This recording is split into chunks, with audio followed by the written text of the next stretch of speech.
Welcome back once again, all of my low carb friends, and for those of you who are here for the first time, welcome. Today I have another easy keto snack recipe for you. Today I am going to show you how to make quick keto snack bites. This recipe is great because it's super easy, and once you learn how to make the base, you can put pretty much anything into this and have a different flavor of snack bites every time you make the recipe. And if you want a printable version of this recipe, you can check out my website at janetsdeliciouslowcarbkitchen.com. You can find a printable version of this recipe and other goodies there for you.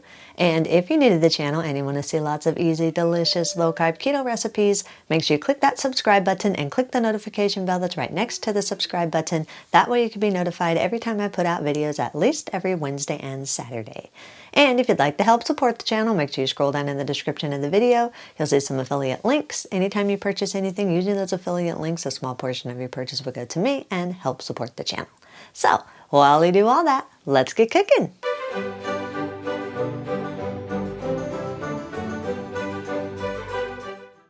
Preheat your oven to 375 degrees.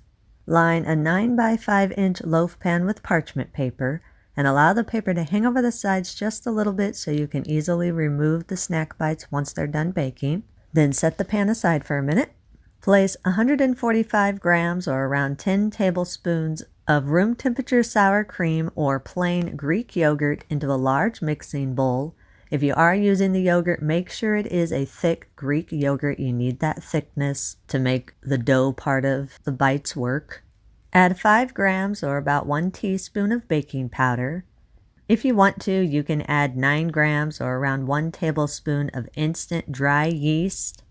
This would strictly just be for flavor. It would just help the breading part of the snack bites to have a little bit more of a traditional breading type flavor. But you don't have to add that if you don't want to. You can also, if you want to, add some dry seasonings or some dry spices just to give the breading part of your snack bites a little bit of a different flavor. I'm just adding the yeast and that's it for flavor. Stir everything together until everything is fully combined. Gradually add 40 grams or around 1/3 cup of coconut flour. Make sure you just gradually stir this in small amounts, about 1 to 2 tablespoons at a time. It just blends in better when you gradually add it rather than adding it all at once. So gradually stir the coconut flour in until everything is fully combined and a smooth dough forms. Scrape down the sides of the bowl and push everything to the center of the bowl. Then form your dough into a smooth ball. Massage the dough ball in your hands just a little bit. We're just kind of getting a feel for the texture of the dough. Your dough should be moist but not sticky. If it is sticking to your fingers, then you need to just add very small amounts of coconut flour until the dough is no longer sticky. You're just looking to make sure that the dough is flexible and that it's sticking together and holding its shape well. Again, if it's still sticking to your fingers, then just add small amounts of coconut flour. If it's crumbly and it seems like it's dry and not holding its shape together, then add just very small amounts more of the sour cream or the Greek yogurt, whichever one you used.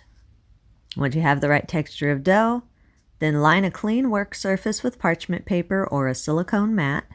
Then divide the dough into 2 equal portions. Place 1 portion of the dough onto your lined work surface. Cover the dough with another piece of parchment paper and press or roll the dough out into a rectangle that's about 9 inches by 5 inches in size. You're basically wanting this the size of the bottom of your pan that you have already prepared. Make sure when you're doing this that you're keeping the dough as smooth as possible and as even as possible. Once you have the dough rolled out, then grasp the paper that's underneath the dough and carefully transfer the dough into your prepared pan. Then if you need to, just press the dough a little bit. You just want to make sure it's nice and even and smooth in the bottom of your pan.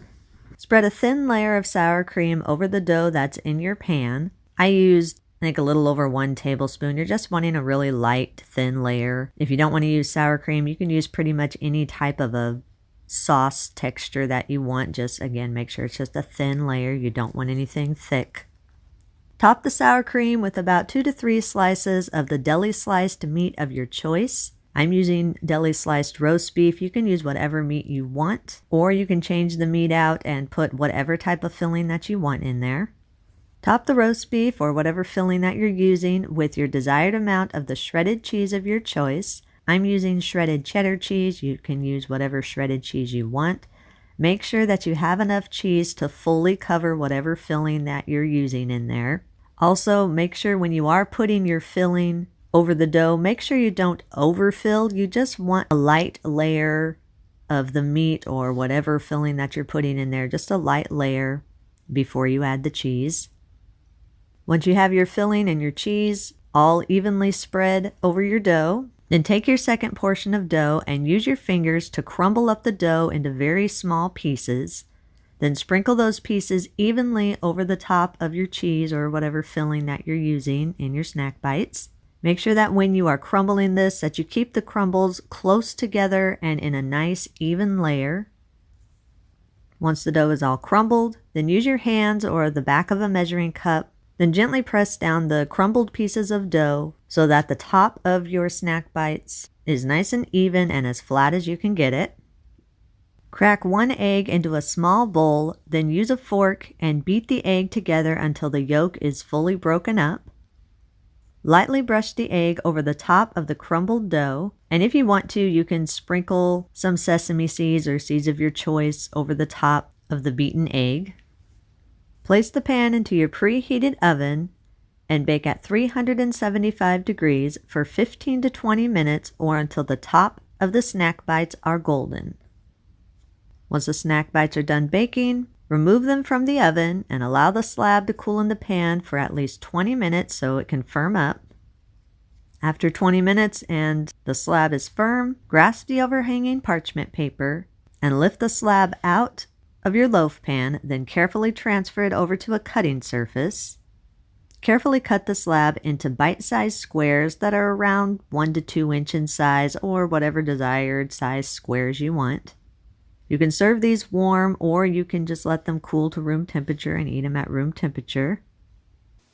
Okay, I've got my plate here with all of my little tiny snack bites on there. They look so pretty and smell good. This one I cut a little bit bigger so you guys can kind of see it, hopefully.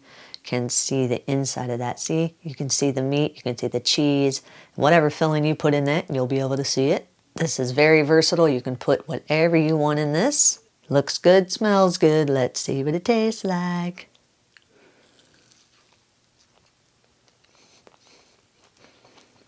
That's good. That makes a nice snack there.